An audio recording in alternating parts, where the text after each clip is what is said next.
Good morning, children. Now we will continue from after work energy theorem. V K Mishra sir ने आपको work energy theorem तक कराया था. तो आज हम लोग देखेंगे conservative and non conservative forces. अब इसमें कंजर्वेटिव फोर्सेस क्या होते हैं चिल्ड्रन?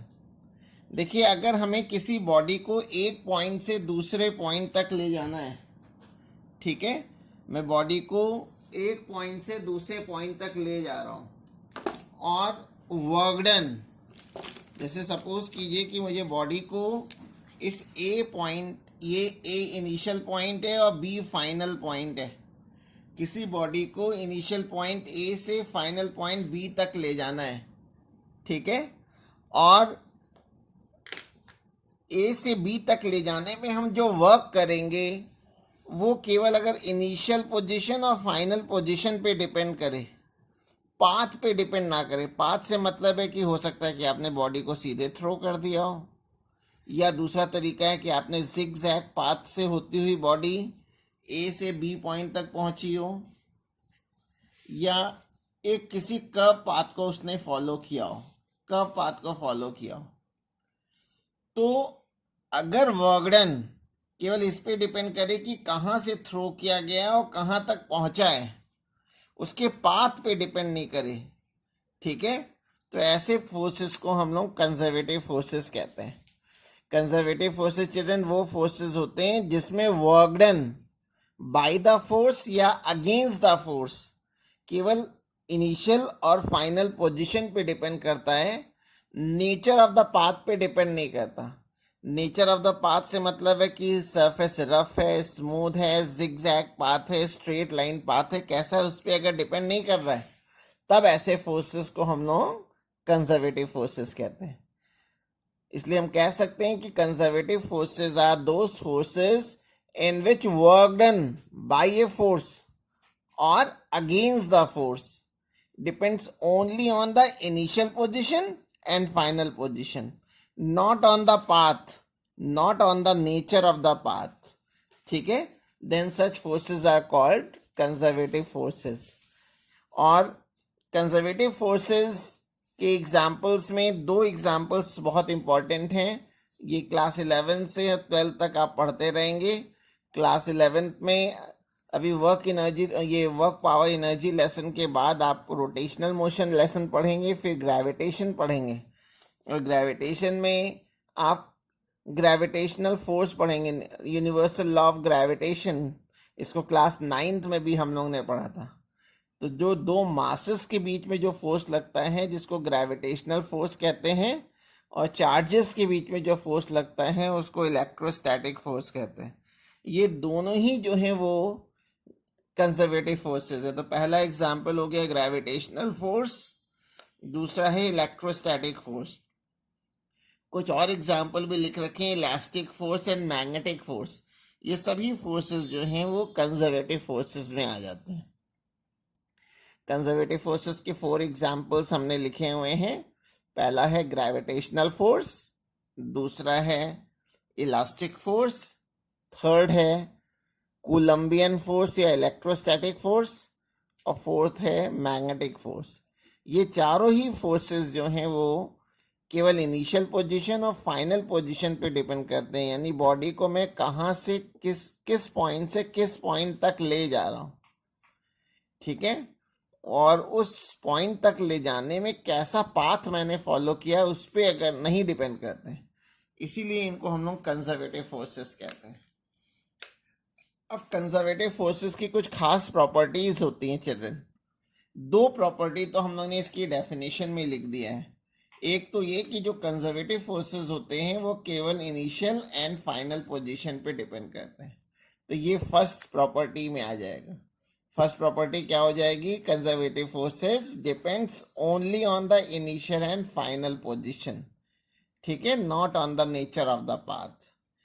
तो not on the nature of the path को आप सेकेंड पॉइंट बना सकते हैं कि वर्क डन बाय और against a conservative force does not depends on the nature of the path followed. जिस पाथ को वो फॉलो कर रहे होंगे उस पाथ पे डिपेंड नहीं करते हैं कंजर्वेटिव फोर्सेस। तीसरा तीसरा ये प्रॉपर्टी है कि अगर मैं किसी बॉडी को ए पॉइंट से बी पॉइंट तक ले जा रहा हूँ, यानी इनिशियल पॉइंट से फाइनल पॉइंट तक ले जा रहा हूँ और वापस फिर इनिशियल पॉइंट पे आ जा रहा हूँ, यानी वन साइकिल कंप्लीट हो गई, जहाँ से स्टार्ट किया था फाइनली फिर वहीं आ गए, ए से बी और फिर बी से ए तक, तो वन साइकिल कंप्लीट हो जाएगी। और वन साइकिल में जो कंजर्वेटिव फोर्सेस होते हैं उनका वर्क डन 0 होता है, यानी work done in one complete cycle is always 0। और जितने भी कंजर्वेटिव फोर्सेस होते हैं बच्चों वो सभी सेंट्रल फोर्सेस होते हैं। सेंट्रल फोर्सेस मींस जो ये फोर्स होंगी दो बॉडीज के सेंटर को ज्वाइन करने वाली लाइन पे लगेंगे।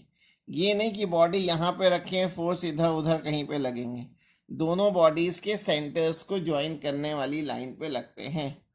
तो 4 प्रॉपर्टीज कंजर्वेटिव फोर्सेस की हम लोग ने बताई हैं।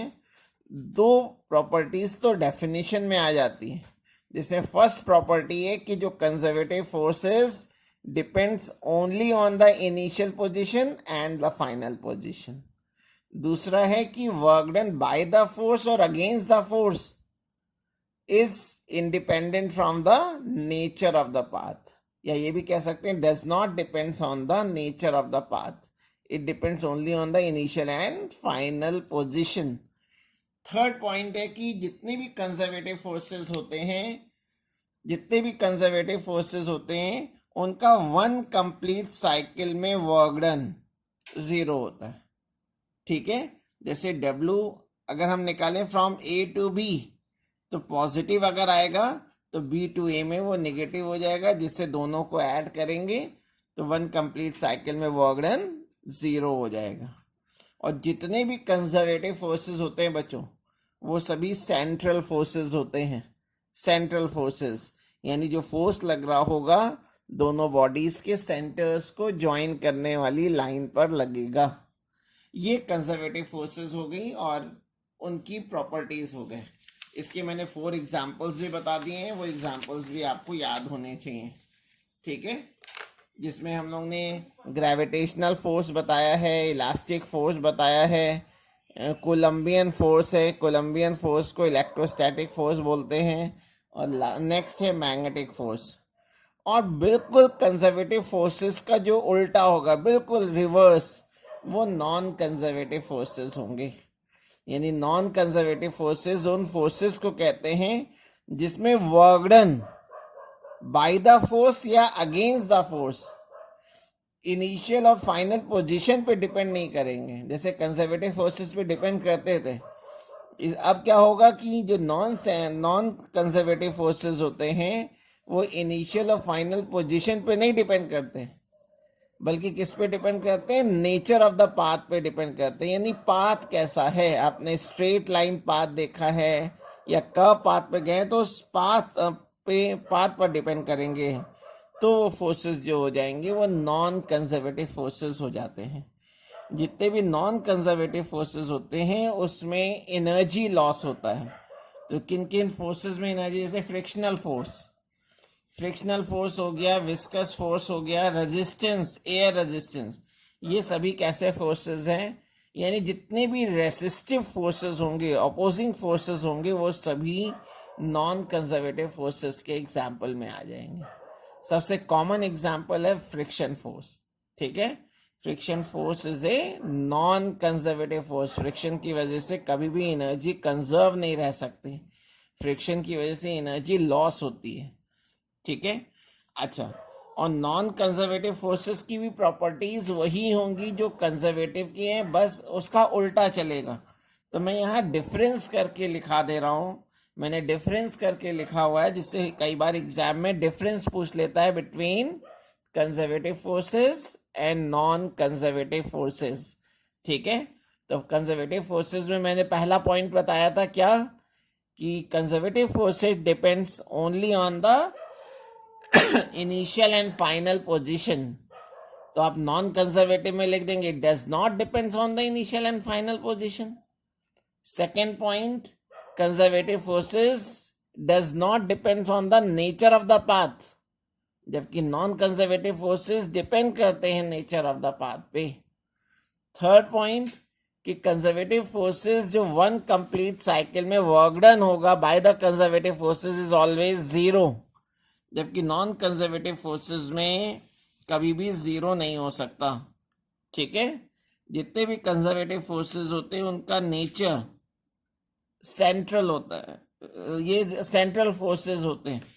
ठीक है, अच्छा, तो ये इसमें जो कंजर्वेटिव फोर्सेस होता है उसमें work done is completely reversible होता है, जबकि नॉन कंजर्वेटिव फोर्सेस में जो एनर्जी लॉस हो गई उसको हम वापस से रिकवर नहीं कर सकते, तो इसमें लिख दिया था नॉट कंप्लीटली रिकवरेबल।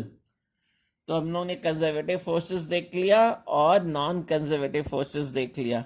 एक बार मैं 2 मिनट में इसको फिर से आपको जरा मैं बताना चाहता हूँ कंजर्वेटिव और नॉन कंजर्वेटिव फोर्सेस को। तो कंजर्वेटिव फोर्सेस चिल्ड्रन उन फोर्सेस को कहते हैं जिसमें work done by the force या अगेंस्ट द फोर्स केवल इनिशियल और फाइनल पोजीशन पे डिपेंड करेंगे, नेचर ऑफ द पाथ पे डिपेंड नहीं करेंगे, उनको हम लोग कंजर्वेटिव फोर्सेस कहते हैं। ये थोड़ा थियोरेटिकल पार्ट है, इसमें कुछ लिखना नहीं है मुझे, इसलिए मैंने नोट्स पहले से लिख रखे हैं जिससे कि टाइम आपका कम से कम किल हो। ठीक है ना, और अधिक टाइम मैं एक्सप्लेनेशन पे दे पाऊँ। इसके एग्जाम्पल्स में 4 एग्जाम्पल्स मैंने बताए हैं। पहला ग्रेविटेशनल फोर्स बताया, दूसरा इलास्टिक फोर्स, तीसरा आपको बताया कि इलेक्ट्रोस्टैटिक फोर्स, चौथा मैग्नेटिक फोर्स। ये सभी एग्जाम्पल्स हैं किसके? कंजर्वेटिव फोर्सेस के। और नॉन कंजर्वेटिव के एग्जाम्पल्स में अक्सर वो फोर्सेस आ जाते हैं जिनकी वजह से एनर्जी लॉस होता है, जैसे frictional force, viscous force, resistance, ठीक है ना, एयर रेजिस्टेंस, इन सब की वजह से एनर्जी लॉस होता है, इसलिए ये नॉन कंजर्वेटिव होते हैं। कंजर्वेटिव फोर्सेस का नेचर जो होता है वो ये सेंट्रल फोर्सेस होते हैं, जबकि non conservative forces non central होते हैं। ठीक है, कंजर्वेटिव फोर्सेस को कंप्लीटली हम रिकवर कर सकते हैं, जबकि नॉन सेंट्रल फोर्सेस को कंप्लीटली रिकवर नहीं किया जा सकता।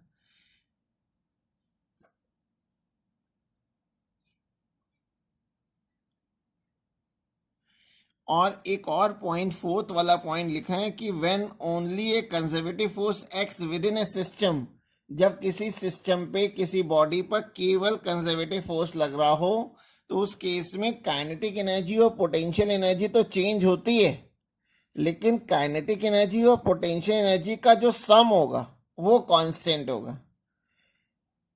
ठीक है, कहीं काइनेटिक एनर्जी घटेगी तो उतनी ही पोटेंशियल एनर्जी बढ़ जाएगी, जिससे टोटल एनर्जी जो है वो हमेशा कांस्टेंट रहे। जबकि नॉन कंजर्वेटिव फोर्सेस में काइनेटिक एनर्जी और पोटेंशियल एनर्जी का सम कांस्टेंट नहीं रह सकता, क्योंकि फ्रिक्शन की वजह से कुछ ना कुछ एनर्जी लॉस हो जाती है, डिसिपेट हो जाती है। ठीक है, तो non conservative forces are dissipative forces. Dissipative forces means loss of energy takes place by the non conservative forces. ठीक है, अब चिल्ड्रन नेक्स्ट हेडिंग हम लोग को देखनी है पावर। आप वर्क पढ़ चुके हैं, आप काइनेटिक एनर्जी पढ़ चुके हैं, वर्क एनर्जी थ्योरम पढ़ चुके हैं, और आज हम लोगों ने कंजर्वेटिव और नॉन कंजर्वेटिव फोर्सेस पढ़ा है। अब जो नेक्स्ट हेडिंग है वो है पावर। पावर क्या होता है? कोई भी एजेंट 1 सेकेंड में जितना वर्क करता है, यानी the work done bye an agent in 1 second is called power. या एक बहुत कॉमन डेफिनेशन जो है 1 सेकेंड के लिए रेट वर्ड भी आता है, the rate of doing work, the rate of doing work is called power. तो ये भी एक डेफिनेशन है कि the rate at which the body can do work, the rate at which the body can do work is called power. ठीक है, the rate of doing work is called power. तो power का formula क्या हो जाएगा? Power P is equal to work upon time. Power P is equal to work upon time. Work के लिए capital W symbol use कर लिया गया है और टाइम के लिए स्मॉल t। और इसकी एसआई यूनिट क्या होगी चिल्ड्रन? वर्क की यूनिट आप जानते हैं जूल होती है और टाइम की होती है सेकेंड, तो जूल पर सेकेंड हो जाएगी, जिसको वॉट भी लिखते हैं, वॉट। ठीक है, और इसकी एक और यूनिट भी होती है जिसको हम लोग हॉर्स पावर कहते हैं, एचपी लिख देते हैं, एचपी। और 1 हॉर्स पावर की जो वैल्यू होती है वो 746 वॉट के बराबर होती है। अब इसका डायमेंशनल फॉर्मूला, डायमेंशन क्या होगा? Dimension of power, dimension of power, अगर पावर का डायमेंशनल फॉर्मूला देखना है, पी का डायमेंशनल फॉर्मूला देखना है, तो मैंने डब्ल्यू का डायमेंशनल फॉर्मूला लिख दिया। डब्ल्यू का होता है ml2 t-2 और टाइम का हो जाएगा t, तो ये t ऊपर आ गया, तो डायमेंशनल फॉर्मूला आ गया ml2 t-3, ml2 t-3। ये पावर का डायमेंशनल फॉर्मूला है। अब पावर की यूनिट वॉट हम लोग ने देखी थी, तो अगर 1 वॉट को डिफाइन करना है तो आप कैसे डिफाइन करेंगे? आप इन दोनों को 1 ले लीजिए, यानी अगर टाइम में 1 सेकेंड ले लूं, अगर कोई बॉडी है वो 1 सेकेंड में 1 जूल वर्क करती है, डब्ल्यू भी 1 ले लीजिए, 1 जूल ले लीजिए, और टाइम भी 1 सेकेंड ले लीजिए। तो मैंने यहाँ लिख लिया है कि if W is equal to 1 joule and time is equal to 1 second, तो ये 1/1 करेंगे तो पूरी वैल्यू 1 आ जाएगी, यानी 1 वॉट आ जाएगी। ठीक है, तो अगर कोई भी एजेंट 1 सेकेंड में 1 जूल वर्क करता है तो उस एजेंट की जो पावर होगी वो 1 वॉट कहलाएगी। तो इसी से इसको डिफाइन कर देते हैं कि power of an agent is said to be 1 watt if it can do 1 joule work, if it can do 1 joule work in 1 second. If an agent can do 1 joule work in 1 second, then the power of that agent is called 1 watt.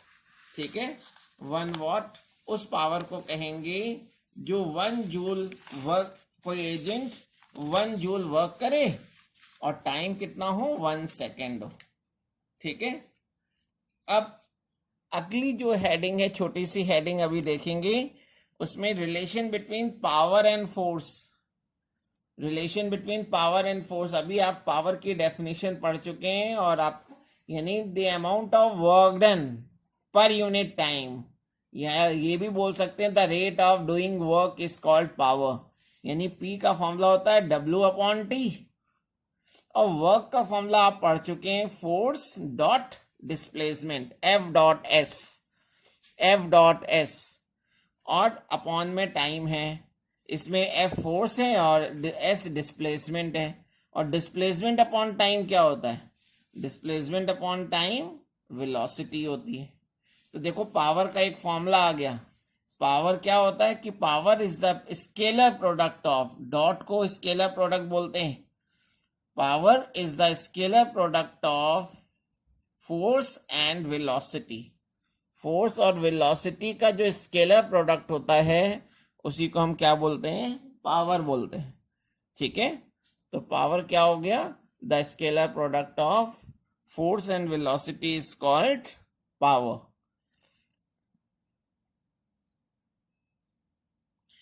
अब यहां मैंने 2 graph दिखा रखे हैं। अगर आपने work और time के बीच में ग्राफ बनाया है और ग्राफ अगर वैरी कर रहा है, ग्राफ अगर कोई कर्व है, तो इसके किसी भी पॉइंट पर अगर आपको पावर पता करनी है तो आप उस पॉइंट पे क्या करेंगे? एक टेंजेंट ड्रॉ कर दीजिए, उसको टच करती हुई एक टेंजेंट ड्रॉ कर दीजिए। ये मैंने टेंजेंट ड्रॉ कर दी P पॉइंट पर, और इस टेंजेंट ने जो ये एंगल बनाया है इसके tan की वैल्यू निकाल लें, यानी tan थीटा निकाल लें, यानी स्लोप निकाल लें, तो वो उसकी पावर को बताएगी उस इंस्टेंट।